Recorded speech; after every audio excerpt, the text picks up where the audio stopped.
네, 오늘 소개해드릴 이야기는요. 집에 홀로 쓰러져 있다 발견된 남성의 이야기입니다. 자, 변호사님 어떤 사연이죠? 네, 건강했던 30대 남성이 예. 뇌출혈로 갑자기 쓰러진 채 발견됐는데요. 급히 이송된 대학병원에서 제대로 된 처치를 해주지 않아 사망에 이르렀다고 주장하는 가족의 사연입니다. 홀로 객지에서 직장 생활을 하며 착실하게 제 미래를 꾸리던 아들이었습니다. 나이는 겨우 36. 평소 뇌경색 지병을 앓던 아버지의 건강을 살뜰히 챙기더니 그것도 뇌출혈로 아들이 먼저 부모를 앞설 줄은 꿈에도 몰랐습니다. 직장 동료가 출근을 안 해서 그래 이제 전화를 해도 전화를 안 받고 그래서 들어가니까 이제 화장실에 이제 뒤로 넘어져가지고 쓰러진 채 격려를 하던 아들을 급히 대학병원으로 옮겼는데요. CT를 찍어본 결과 뇌동맥류 파열로 인한 뇌출혈이 원인이었습니다. 두 군데로 가리키 점수로 피가 두 군데에 모여가 있어서 빨리 수술해야 된다면서. 하지만 한참 수술을 기다리던 아들은 수술을 받기도 전에 심정지로 목숨을 잃었는데요. 응급실에 가자마자 수술 안 해서 우리 애가 그래도 하반신 마비라도 돼서도 살았을 건데 수술 안 했기 때문에 간다는 거 그거밖에 없지 지금. 수술 빨리 응급실에 갔을 적에 안 해준 거예요. 부모의 의문처럼 아들이 얼른 수술을 받았다면 지금쯤 부모 곁에 머물고 있었을까요? 자, 이 남성이 쓰러진 원인이 뇌동맥류 파열로 인한 뇌출혈이라고 이야기가 돼 있는데요. 지난주에 저희가 이 뇌동맥류에 대해서 한번 다뤘었거든요. 다시 한번 설명 좀 해주시죠. 뇌동맥류는 머리에 안고 있는 시한폭탄과 같다고 말씀드렸습니다. 그래서 예. 이 뇌혈관에 풍선처럼 부풀어 오른 이런 뇌동맥류의 부분이 터지면서 뇌출혈을 일으키는 상황을 뇌주주막하 출혈, 이번 케이스와 같은 경우라고 할 수 있고요. 예. 이런 상황에서는 원칙적으로 이 터진 뇌동맥류를 잘라내거나 묶어주고 고인 피를 빼내주는 시술이 있어야 된다고 생각을 하고 예. 그것이 정확한 치료라고 할 수 있겠습니다. 이번 환자 같은 경우는 어떤 상황이었나요? 발견됐을 때.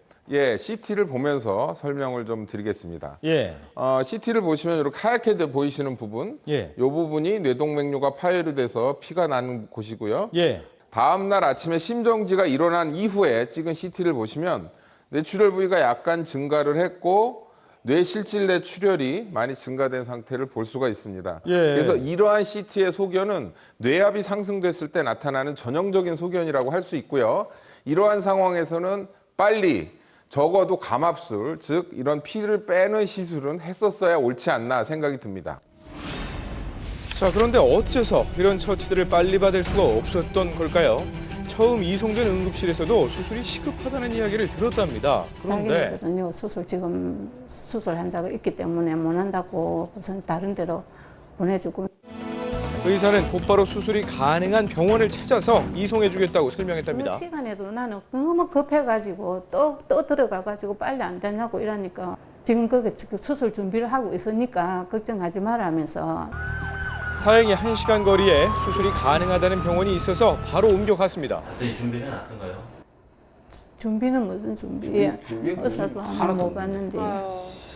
전에 들은 것과 달리 아들은 병원 도착 후 2시간을 더 기다렸는데 의사는 또 갑자기 뜻밖의 이야기를 했답니다.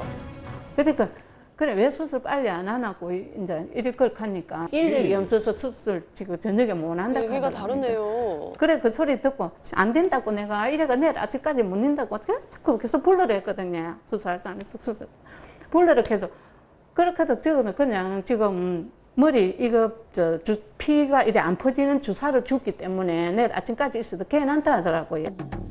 결국 하룻밤이 지나 다음 날 아침으로 예정되었다는 수술을 기다리게 됐는데요. 날이 채 밝기도 전인 새벽 2시경 다시 출혈이 발생하면서 뇌사 상태에 빠졌고 아들은 그렇게 세상을 떠났습니다. 수술만 했어도 2차는 안 터졌을 거고요. 주사바늘 좀 아파서 눈물도 흘리고 막 흔들고 했었겠네. 어찌됐든 그거 시간에 그걸 썼었던 할 수는 있었을 건데 근데 수술 안 해주고 저리 된 거라고 나는 이런 생각밖에 안 들거든요. 바로 수술이 가능하다고 했는데 왜 이런 일이 발생했을까요? 지금 두 번째 병원에서는 하지만 약물이 지금 투여가 계속되고 있으니까 당장 수술 받지 않아도 된다라고 이야기를 했다고 하거든요. 차트 봤을 때 상황은 어떻게 판단이 되시나요? 드라마 같은 거 보시면 예. 환자의 의식 수준을 판단하기 위해서 의사들이 후라시 들고 이렇게 눈에다 비춰보시는 거 가끔 봤습니다. 보셨을 거예요. 예. 즉 눈동자에다가 강한 빛을 쥐어보면 동공이 확 축소를 하게 됩니다. 예. 정상적일 경우에 그렇고요. 만약에 뇌에 문제가 있어서 뇌압이 상승하거나 기능이 안 좋아지게 되면 이 대광반사가 소실되면서 예. 쪼그라드는 게 잘 안 보이게 됩니다. 그래서 예. 그거를 봤다는 얘기인데 빛반사 확인 결과는 픽스라고 돼 있습니다. 그게 무슨 의미죠? 픽스라는 게 뭐냐면 후라시로 불을 비췄는데도 불구하고 동공이 전혀 움직이지 않는다. 예. 고정됐다는 얘기입니다. 결국은 이러한 상태는 환자가 재출혈이 일어나면서 뇌압이 점점 상승되면서 뇌 기능이 안 좋아지기 시작한다는 것을 반증할 수 있는 객관적인 자료라고 생각이 됩니다. 예. 그래서 이런 정도의 변화가 있다면 예. 제가 환자를 보질 않아서 100% 말씀 못 드리겠지만 그 즉시 뭔가 다른 처치를 해주는 게 예. 옳다는 게 저희 판단입니다. 예, 구체적으로 지금 말씀하신 다른 처치는 어떤 게 있을까요? 예, 당장 뇌 동맥류 출혈에 있어서 시술을 못 한다고 하면 예. 감압술, 예. 즉 뇌 구멍을 뚫어서 피가 고인 걸 좀 빼주고 예. 뭐 이런 처치들이라도 해야 되지 않나 그런 생각입니다. 자, 저희가 취재 중에 해당 병원에서 응급실에서 직접 환자를 받은 의사를 만났거든요. 그 의사가 용기를 내서 당시의 상황을 전해 주었습니다. 함께 이야기를 들어보시죠. 환자 도착 당시 이 의사는 수술 당직인 교수에게 환자의 상태를 메신저로 보고했답니다. 그날 수술 당직. 말 그대로 병원 밖에 있다가 수술이 생기게 되면은 연락을 받고 오는 거죠. 연락을 드렸습니다. 그리고 CT가 있으니까요. 그렇게 해서 사진과 함께 환자분 상태 그런 것들을 신경학적인 상태를 같이 해서 보내드렸습니다. 하지만 그 교수는 환자에게 와보지도 않았고요. 심지어 수술을 결정하는 대답조차 없었답니다. 대답은 없었습니다. 연락을 드렸는데 뇌출혈 환자니까 일단 응급실에 있을 수는 없으니까요. 중환자실에 입실을 시켰죠. 응급 환자로 왔는데 답이 없다고 이제 전화를 해야 될 것 같고 답변을 받는데 메시지가 없었다.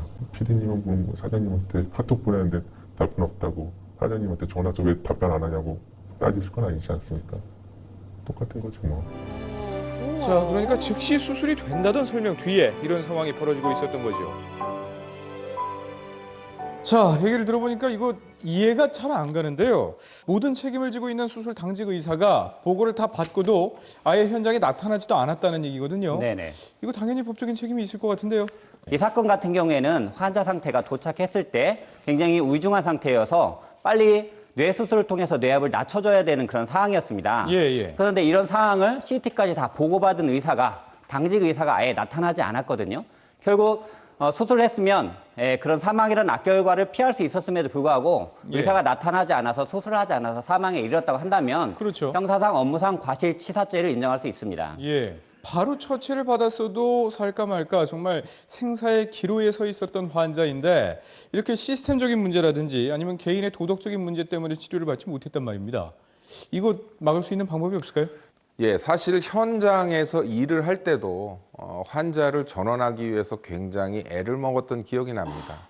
환자 하나 보내기 위해서 10통 이상 전화한 적도 있고요. 그래서 결국 환자가 안 좋아진 경우도 있는데요. 그래서 이러한 부분을 막기 위해서 국립중앙의료원 내에 중앙응급의료센터에는 전원조정센터라는 것이 시범적으로 운영되고 있습니다. 현재까지는 안타깝게도 서울 경인 지역하고 경북, 대구 지역만 시범적으로 운영을 하고 있습니다. 그런데 차제에 이런 것들이 활성화가 된다면 각 권역별로 이러한 응급 자원을 효율적으로 이용할 수 있는 시스템은 반드시 마련해야 되겠다는 생각입니다. 네, 자 어쨌든 이유를 막론하고 최선을 다하는 중에 발생한 사고도 아니고요. 이렇게 상식적이지 않은 의사소통의 문제 때문에 한 사람의 소중한 생명을 잃었다는 게 너무나 안타깝습니다. 삼가 고인의 명복을 빌겠습니다. 여기서 마치죠.